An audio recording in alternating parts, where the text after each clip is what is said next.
ప్రజల మధ్యకు వెళ్లి వారి సమస్యలు నేరుగా విని వాటికి పరిష్కారం చూపించేందుకు ప్రయత్నించే నాయకుడిగా పవన్ కళ్యాణ్ రాజకీయ ప్రస్థానం సాగుతోంది. గత ఏడాది సెప్టెంబర్లో ఉప్పాడ తీర ప్రాంతం సందర్శించిన పవన్ కళ్యాణ్ అక్కడి మత్స్యకారుల సమస్యలు దగ్గరగా విన్నారు. తర్వాత అక్టోబర్లో మత్స్యకారులతో సమావేశమై వారితో సమస్యల పరిష్కారానికి తనకు 100 రోజుల సమయం ఇవ్వాలని కోరారు. వారికి అండగా ఉంటామని హామీ ఇచ్చారు. ఆ హామీకి అనుగుణంగా ఉప్పాడ సమస్యల పరిష్కారానికి సమగ్ర ప్రణాళిక సిద్ధం చేస్తామని పవన్ చెప్పారు. ఆ హామీ త్వరలో అమలు కాబోతోంది. ఆది నుంచి జనం పక్షాన పోరాడే పార్టీకి నిలబడ్డ జనసేన ఉప్పాడ మత్స్యకారు తరపున నిలబడి తన నిబద్ధత చాటుకుంది. జనసేన 12 ఏళ్ల ప్రస్థానంలో కీలక మైలురాళ్లలో ఉప్పాడ అంశం కూడా ఒకటి.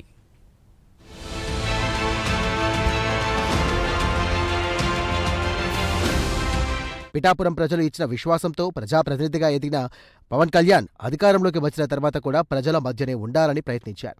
గత ఏడాది అక్టోబర్ నెలలో ఉప్పాడ తీర ప్రాంతాన్ని సందర్శించిన పవన్ కళ్యాణ్ అక్కడి మత్స్యకారులతో నేరుగా మాట్లాడారు. సముద్ర తీరంలో కూర్చొని వారి సమస్యలను గంటల తరబడి విన్నారు. అనంతరం 2025 అక్టోబర్లో కాకినాడ కలెక్టరేట్లో మత్స్యకారులతో సమావేశం నిర్వహించారు. మీ సమస్యలు నాకు తెలుసు, నాకు సమయం ఇవ్వండి, వాటికి పరిష్కారం చూపేందుకు ప్రయత్నిస్తాను అని పవన్ అప్పుడు హామీ ఇచ్చారు. ఉప్పాడ ప్రజలకు అండగా ఉంటారని ఆయన అప్పుడే స్పష్టం చేశారు. అయితే పవన్ కళ్యాణ్ చేసింది కేవలం రాజకీయ హామీ కాదు, మత్స్యకారుల బాధను అర్థం చేసుకున్న నాయకుడి మాటగా అక్కడి ప్రజలు భావించారు. ఎందుకంటే ఉప్పాడ సమస్యలు ఒక్కరోజులో పరిష్కరించగలిగేవి కావు. తీరం కోత, పారిశ్రామిక కాలుష్యం, తుఫాన్ల ప్రభావం, మత్స్య సంపద తగ్గుదల, ఇలా అనేక అంశాలు కలిగిన సంక్లిష్ట పరిస్థితి. అందుకే ఆయన 100 రోజుల సమయం అడిగారు.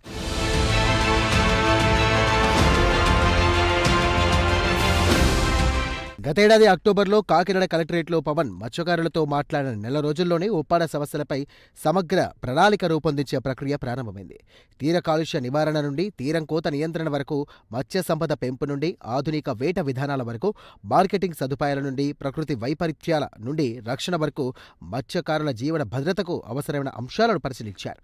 ఒక తీర గ్రామ సమస్యను కేవలం స్థానిక సమస్యగా కాకుండా రాష్ట్ర అభివృద్ధితో అనుసంధానం చేసి చూడాల్సిన అవసరం ఉందని పవన్ కళ్యాణ్ అప్పుడే చెప్పారు. అదే దిశగా అధికారులను పనిచేయాలని సూచించారు.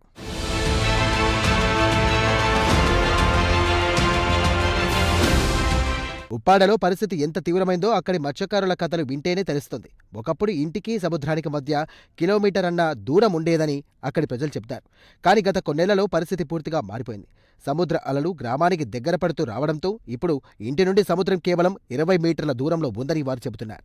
వారి కళ్ల ముందే ఎన్నో ఇళ్లు సముద్రంలో కలిసిపోయాయి. ప్రతి తుఫాను ఒక కొత్త భయంగా మారింది. తుఫాను హెచ్చరిక వస్తే గ్రామం మొత్తం ఖాళీ చేయాల్సిన పరిస్థితి ఏర్పడింది. అలాంటి సమయంలో అక్కడి ప్రజల మధ్యకు వెళ్లి వారి సమస్యను విన్న పవన్ తీరం కోతకు శాశ్వత పరిష్కారం అవసరమని భావించారు.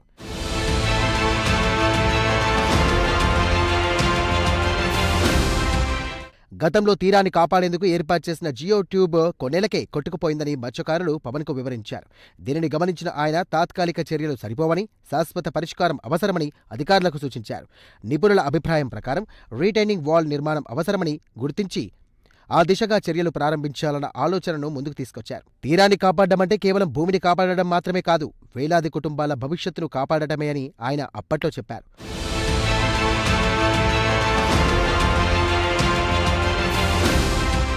మరోవైపు పారిశ్రామిక కాలుష్యం కూడా మత్స్యకారుల జీవనోపాధిపై ప్రభావం చూపుతోందని పవన్ గుర్తించారు. పరిశ్రమల నుండి వెలువడే రసాయన వ్యర్థాలు సముద్రంలో కలవడం వల్ల మత్స్య సంపద తగ్గుతోందని మత్స్యకారులు ఆందోళన వ్యక్తం చేస్తున్నారు.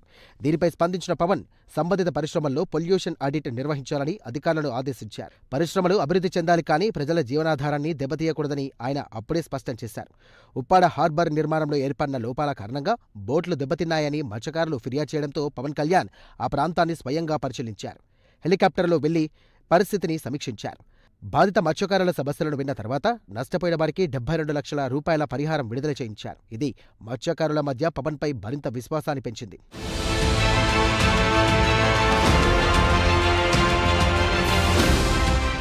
మరోవైపు గత ఏడాది అక్టోబర్లో మత్స్యకారులతో మాట్లాడిన పవన్ కళ్యాణ్ ఆ సమస్యల పరిష్కారానికి సమగ్ర ప్రణాళిక సిద్ధం చేసినట్టుగా తెలియజేశారు.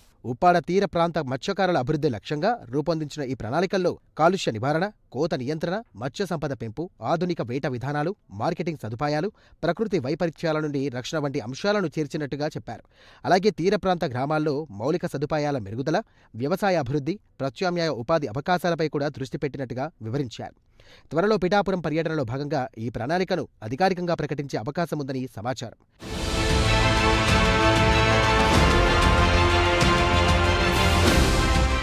పవన్ ఇచ్చిన ధైర్యంతో సముద్రం అలలు ఎంత ఉగ్రరూపం దాల్చినా తమ సమస్యలను వినే నాయకుడు ఉన్నాడనే నమ్మకం ఇప్పుడు ఉప్పాడ ప్రజల్లో కనిపిస్తోంది.